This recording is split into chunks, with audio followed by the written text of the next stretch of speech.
I don't know about y'all, but Sunday was a great day to be a Gamecock. Our Locked On Gamecocks, your daily podcast on the South Carolina Gamecocks, part of the Locked On Podcast Network, your team every day.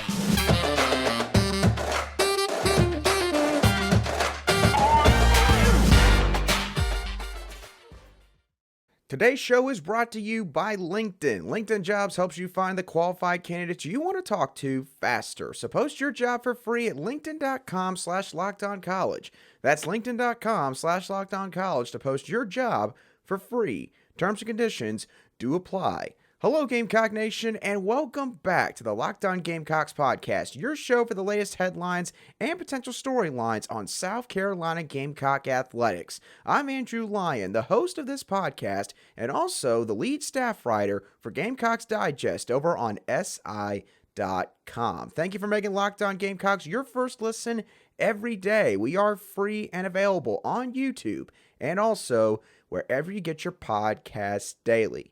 Shane Beamer and South Carolina's football program, both literally and figuratively speaking, got a massive commitment on Sunday afternoon as Kam Pringle, the product out of Woodland High School and widely regarded to be the best offensive tackle in the 2024 recruiting class, announced his commitment to the South Carolina Gamecocks. We're going to go over his commitment, what it means for South Carolina, what kind of players they are getting, and what could be next for the Gamecocks in recruiting. We'll also cover a historic game that took place for Don Staley and the women's basketball team on Sunday afternoon against the Arkansas Razorbacks. So let's get into this commitment from Kam Pringle.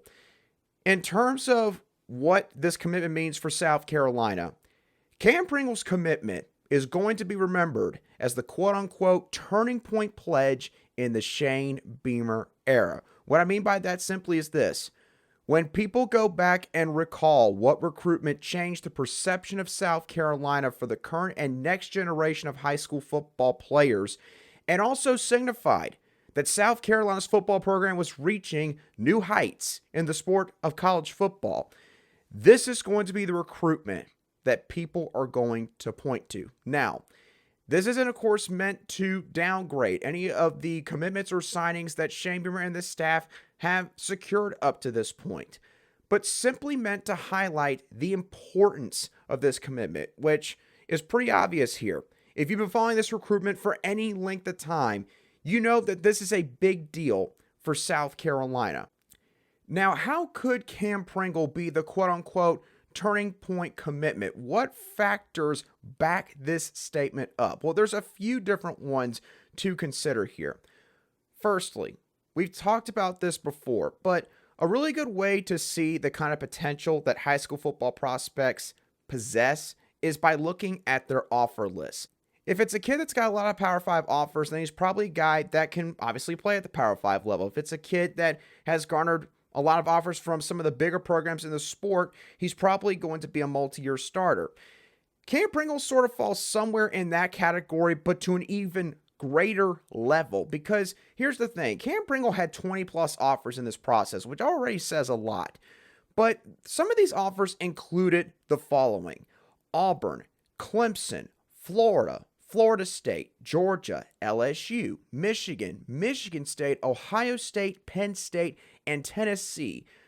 When you combine all of these teams and what they've done in their history, that's 114 national championships, depending on, of course, which voting systems were used during the time. But the point being, there is a lot of historic programs that wanted Kam Pringle. Kam Pringle was not a kid that fell in South Carolina's lap at the end of a recruiting cycle. Kam Pringle is not some sort of quote-unquote diamond in the rough that they discovered in a camp.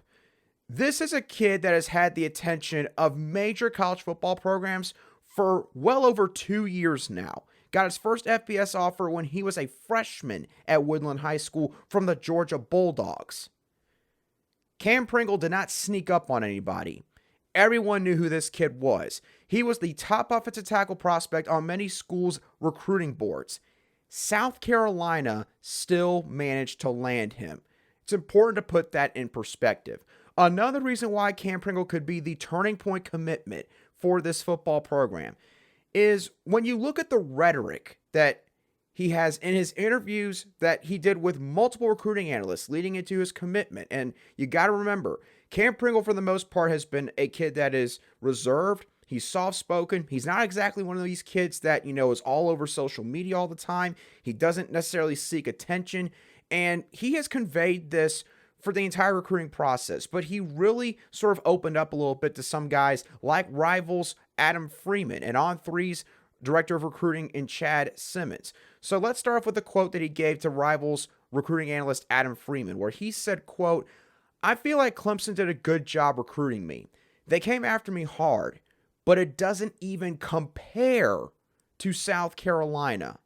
I don't think this is Kam Pringle blowing smoke. If you look at what South Carolina's done the last couple of recruiting cycles, they are really starting to stack up some wins against their arch rivals from the upstate, a team that has won national titles in the last few years, that, of course, was dominating the series up until this past November when the Gamecocks finally snapped an 8-year losing skid."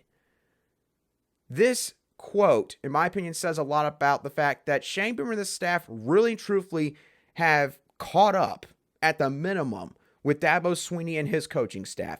And it's resonating with some of the best prospects in the entire country at the highest school level. Now, when he talked to Chad Simmons over at On3, he talked about, playing for the Gamecocks, where he said, quote, "It means a lot to rep the state I grew up in and stay home and compete and try to bring the first national championship to the school." Again, Kam Pringle never had this kind of rhetoric when he was talking to these guys before this commitment, which really tells me that he is serious when he says that he wants to bring a championship home to Columbia.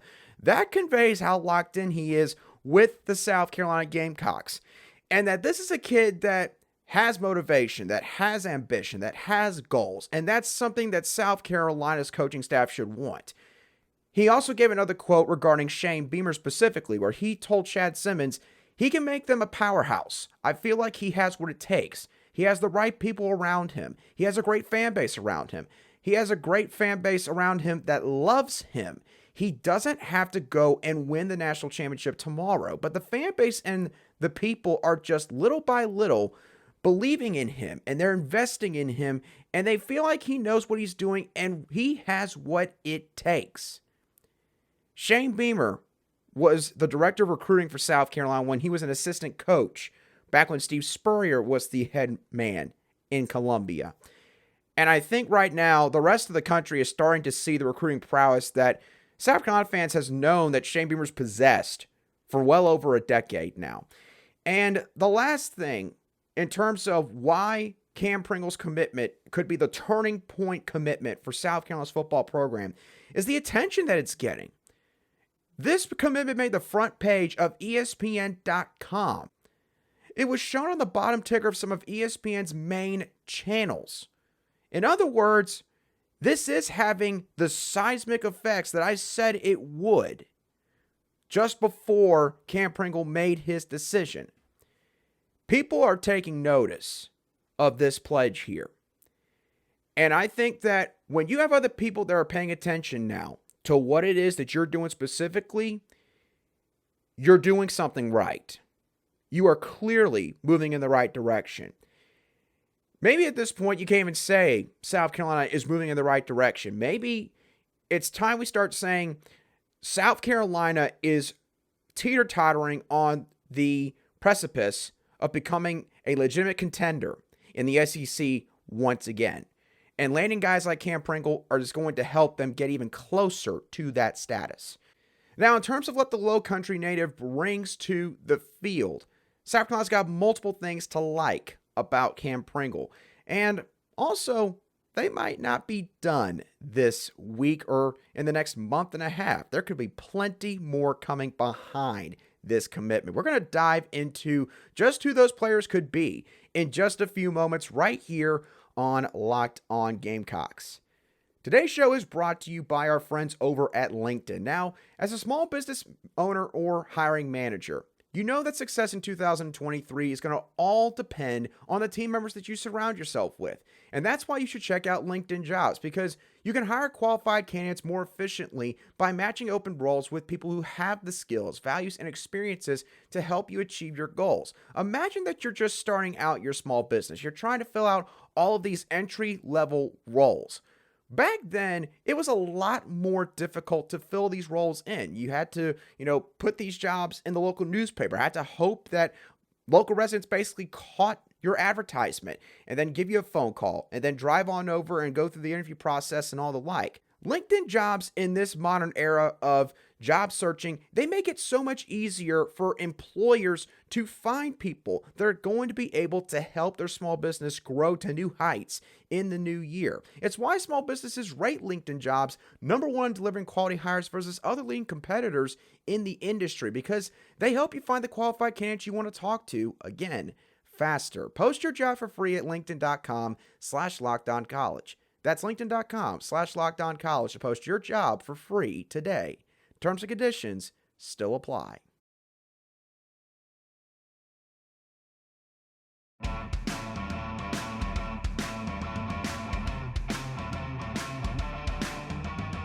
Welcome back to this Monday edition of the Locked On Gamecocks podcast, where we cover your South Carolina Gamecocks every single day. Thank you for making Locked On Gamecocks your first listen, again, every day. Make sure you check out our brand new podcast, Locked On College Basketball, where you'll find everything you need to know about college hoops in just one place. Plus, you'll hear from big-name experts, insiders, coaches, and players. Locked On College Basketball, available on YouTube and wherever you get your podcasts. All right, so let's talk about Kam Pringle, the player, now. What is it that Kam Pringle is going to bring to South Carolina's offensive line when he eventually arrives in Columbia heading into the 2023 off season? Now, as an overall player, the best way I can describe Kam Pringle's game is he is a road grader. He is someone that really gets it done in terms of the running game. He is a 1%er in terms of his athleticism for the size that he possesses. And he also happens to have a nasty mean streak, which is a continuing theme of some of the offensive line prospects that Shane Beamer and this offensive coaching staff have been bringing in since their arrival here in Columbia. Now, when looking at some of his film from his junior season at Woodland High School, which is a 2A school in terms of their classification, the thing that sticks out with Kam Pringle to me is how easily he moves up the field and also laterally across the field for a kid his size. He's 6'7", 330 plus pounds, and Kam Pringle, he doesn't move like that. He moves like he's honestly 15 to 25 pounds lighter than he actually is, which is obviously phenomenal in terms of being able to help him perform a multitude of different run blocks, such as a down block trying to work on a combination block on a defensive tackle, just maybe going upfield to a linebacker at the second level,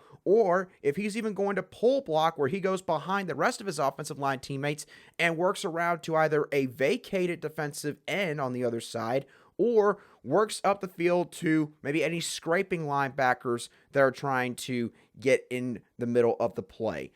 His athleticism is where it all starts, and it's a great baseline in terms of what's going to need to be developed in his game when he comes to South Carolina. As I mentioned, he's got a nasty mean streak to him. He seeks out defenders, even if he is not engaged in a block or maybe the play is going away from him. He is not afraid to get after somebody, and he loves to pancake defenders. So again, something that's going to fit along with his future teammates here at South Carolina.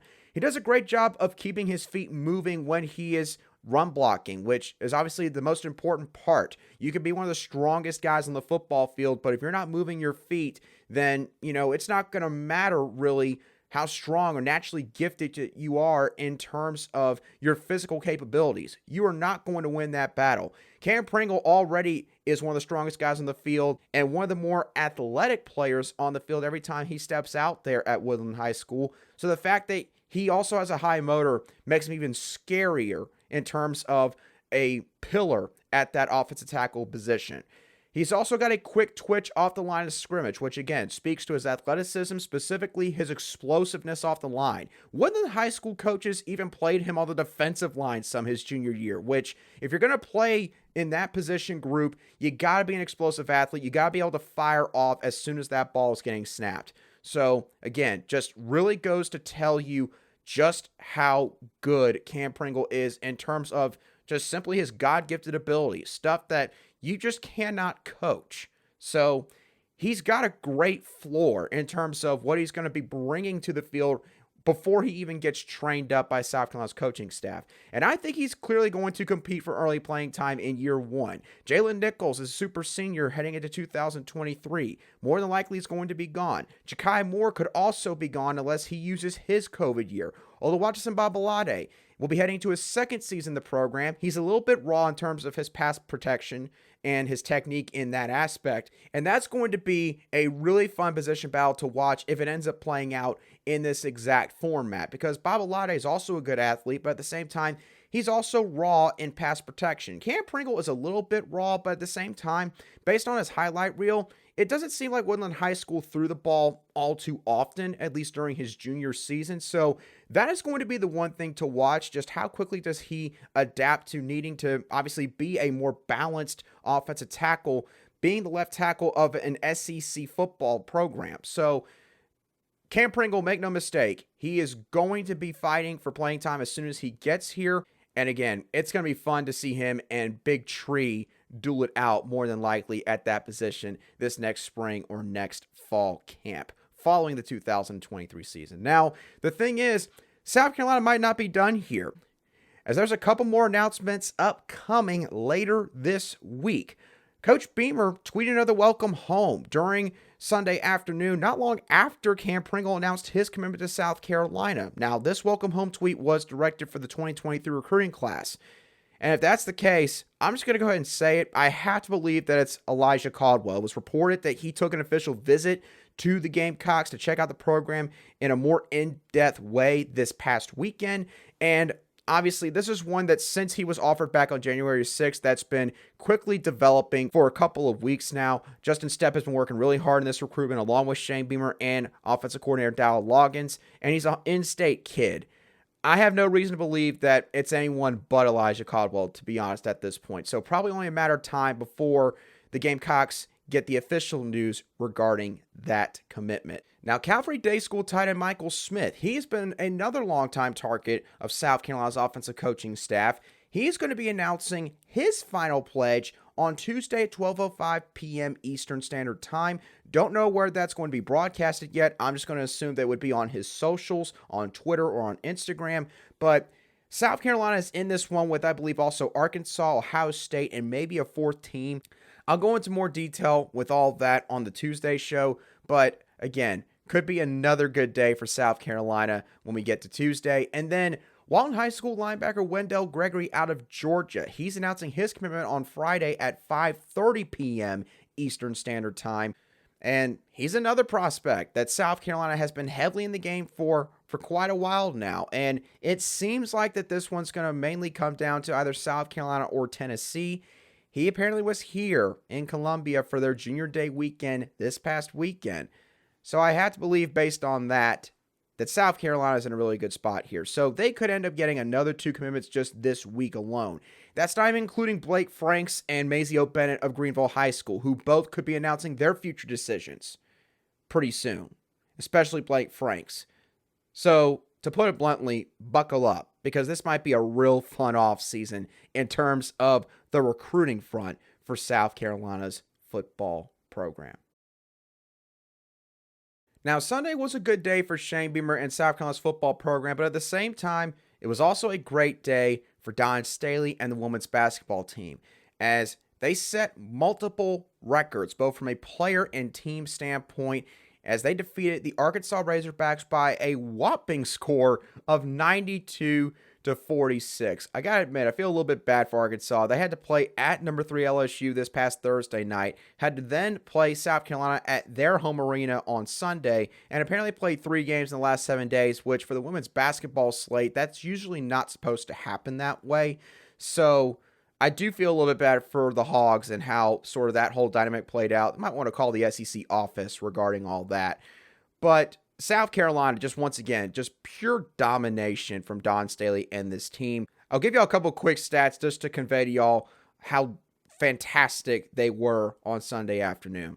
For the second straight SEC game, South Carolina doubled their opponent's scoring output. They won 92-46 against Arkansas, and I believe they won 96-48 against Vanderbilt in the previous game. So 2 games in a row that they doubled their opponent's final score output. Again, just obviously means that you're doing something right on both sides of the ball when you have that be the final result. They also out-rebounded the Arkansas Razorbacks by a total of 57 boards. They secured 74 rebounds compared to the Razorbacks' 17. That was a school record for an SEC game. So South Carolina's front court got after it on Sunday afternoon. And as a team, they just did a phenomenal job in terms of giving themselves second chances, third chances, and sometimes even fourth chances. That's not even English, but that's just how well they were doing yesterday afternoon. And also, Aliyah Boston. She's been in pursuit of this record for a while now, and she officially broke it on Sunday. Aliyah Boston is now the program's all-time leader in career double-doubles, now sitting at 73 career double-doubles. She broke the record that was originally held by Sheila Foster, who held this record for over 40 years.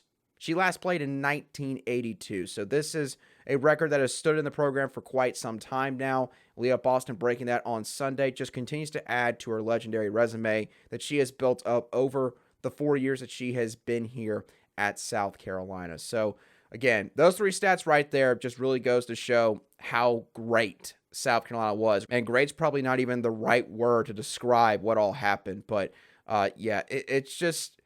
You wonder when this team is going to reach a point that they can't continue to create new records or, have new firsts take place in the program's history. But they haven't hit that point yet. They continue to elevate the ceiling, which just tells you how great this team has been this year.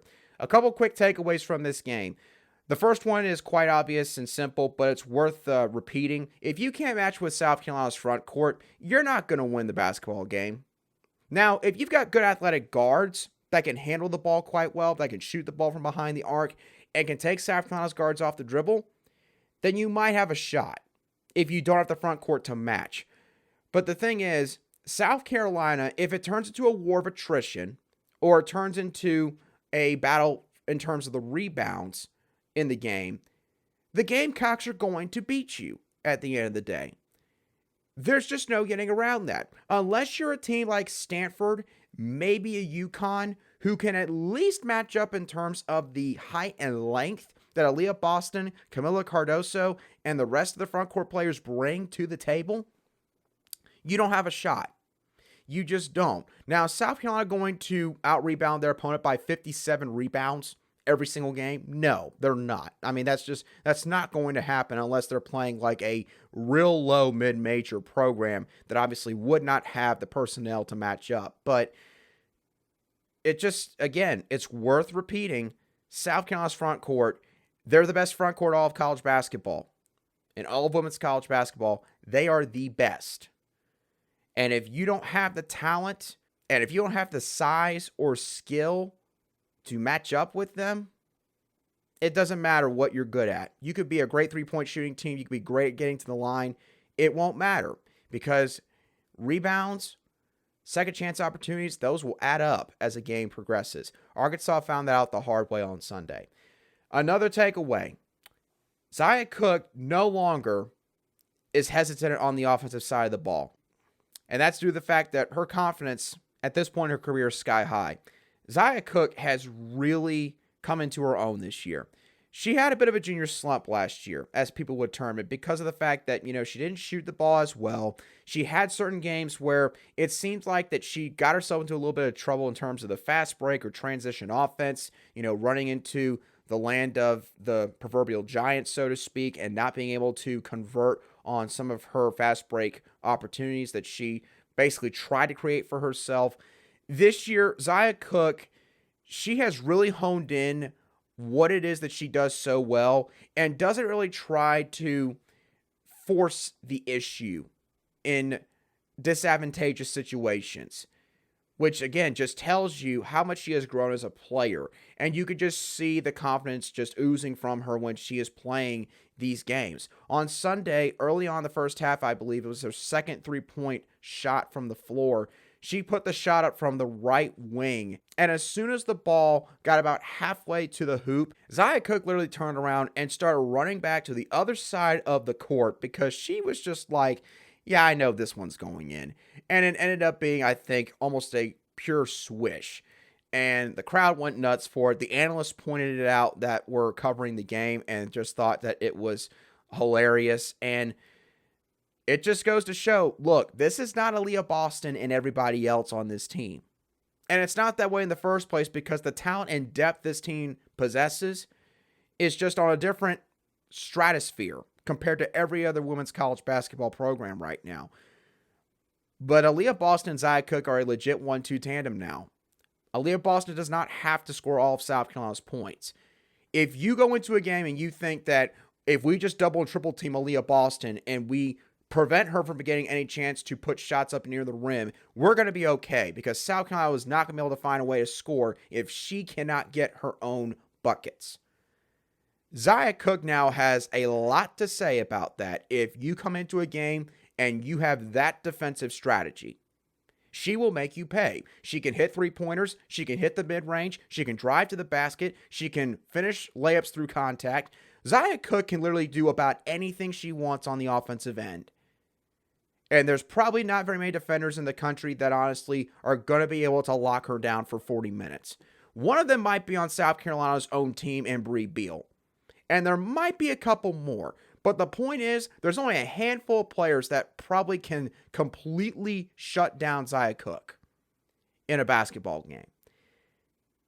And again, that's different from last year. Because last year, Destiny Henderson was kind of that second leading scorer for South Carolina when they really needed someone else to step up outside of Aliyah Boston. But that also, you could tell at times that South Carolina was a bit disjointed because Destiny Henderson was also the point guard, and she would really try her hardest to be more of a pass-first guard that could facilitate the offense and not have to, take over in terms of scoring output. And South Carolina this season, they have a guard in Ziya Cook that's played plenty of games now, that has been in some big moments. But she is not afraid to just take the ball and say, everybody get out of the way, I am taking this one. And I'm going to make it. Again, it just makes South Carolina that much more dangerous. And of course, that's not including all the other players that really showed up and showed out for this team on Sunday. So again, simple main takeaway here. South Carolina just continues to dominate. If you cannot match up with their personnel, whether it is really athletic guards that can slash to the paint or really tall and lanky, skilled front courts that can at least somewhat handle Aliyah Boston and Camila Cardoso and everyone else in that front court for the Gamecocks, you are not going to stand a chance. You're just not. So South Carolina's getting near the end of the season. They are, I believe, halfway through their conference slate. There's very few teams left, in my opinion, that are going to be able to give them a real solid fight. UConn might be one. That game is rapidly approaching. And then not long after that game, they'll play LSU, which, based on what I saw last Thursday against Arkansas, I would say that South Carolina's going to be fine in that game. I'll just go ahead and say that right now. It's, I guess, a very early preview. Angel Reese is a great player. There's no question about that. And in my opinion, she should be National Player of the Year because she does so much for that team. She's literally carried them, from what I can tell, to an undefeated record. But it's very clear that if she gets at least somewhat stymied in a game, which South Carolina is going to do because they just have way too many bodies, and she is not be able to handle that for a 40-minute basketball game, LSU will not, it won't be close by the time the fourth quarter arrives. South Carolina will run away with the game. So this team just continues to dominate, and they find new ways to impress everyone that watches them, which just tells you how great this team is under Don Staley's watch. So with that being said, y'all, that's going to do it for today's show, the Locked On Gamecocks podcast. I hope that y'all thoroughly enjoyed today's show. As always, what are your overall thoughts on Kam Pringle's commitment? What kind of impact do you think it has on the football program itself? What kind of player do you think he's going to be when he arrives in Columbia? How do you feel about the recruiting momentum that is seemingly going to build up in the coming weeks? And lastly, what are your thoughts on South Carolina's women's basketball team and what all they did to Arkansas on Sunday, and Aliyah Boston breaking that career double-doubles mark that was originally set by Sheila Foster? Let me know your thoughts down below in the comments section if you're watching today's show on YouTube, or shoot me a direct message at @aline_SC on Twitter, and I'll try to respond to you as quickly as I see your message. And also, don't forget to make Locked On College Basketball your second listen or watch now that you have watched or listened to the Locked On Gamecocks podcast. So once again, y'all, that does it for me on today's show. Have a great rest of your Monday and a fantastic start to the work week. And I'll catch y'all on the next show of the Locked On Gamecocks podcast.